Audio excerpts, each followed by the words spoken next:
Hello বন্ধুগণ, আজকে তোমাদের সামনে আমি একটা মেকআপ লইয়া চলে আসলাম। একটু সুন্দর হইতে গেলে তো মেকআপ করতেই লাগবে, বলো? না করলে কি আর হয়? এই কালা কালা মুখ নিয়ে বাইরেও বেরোনো যায় না, কি যে করুম।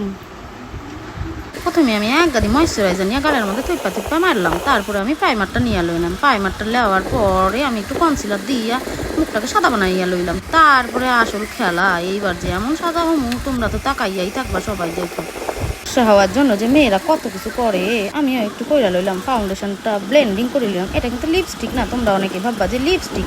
না না, এটা ব্লাশটাকে থুপ্পা থুপ্পা গালের মধ্যে সেট করে লইলাম।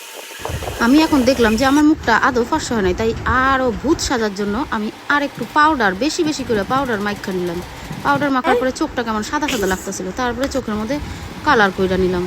এরপর আমার ছেলেটা এসে এত দুষ্টামি করতেছিল, দেখতেই তো পারতেছো তোমরা। তারপর আমি চোখের মধ্যে একটু গ্লিটার লাগাইয়া লইলাম। তারপরে আইলাইনারটা দিয়া মাস্কারাটা দিয়া দিলাম। এবার পাউডারগুলোকে একটা ঝাড়ুর মতো ব্রাশ লইয়া পরিষ্কার করিয়া নিলাম। এরপর আবার আরেকটু গালগুলোকে লাল লাল করার জন্য বালাশ লাগাই। তারপরেও দেখতেছি আমার মুখটা তো সুন্দর লাগতেছে। এরপর আমি একটা হাইলাইটার লইয়া গালগুলোকে চিকচিকা করে ফেলে এলাম। তারপর লিপস্টিকটা লাগাইয়া দেখো আমাকে কেমন লাগতেছে দেখতে। আমি জানি অনেকেরই পছন্দ হইব না, কিন্তু যাদের পছন্দ হইব তারা অবশ্যই কমেন্ট করে জানাইও আর একটা করে লাভ রিয়াক্ট দিও। ঠিক আছে, টাটা, বাই বাই।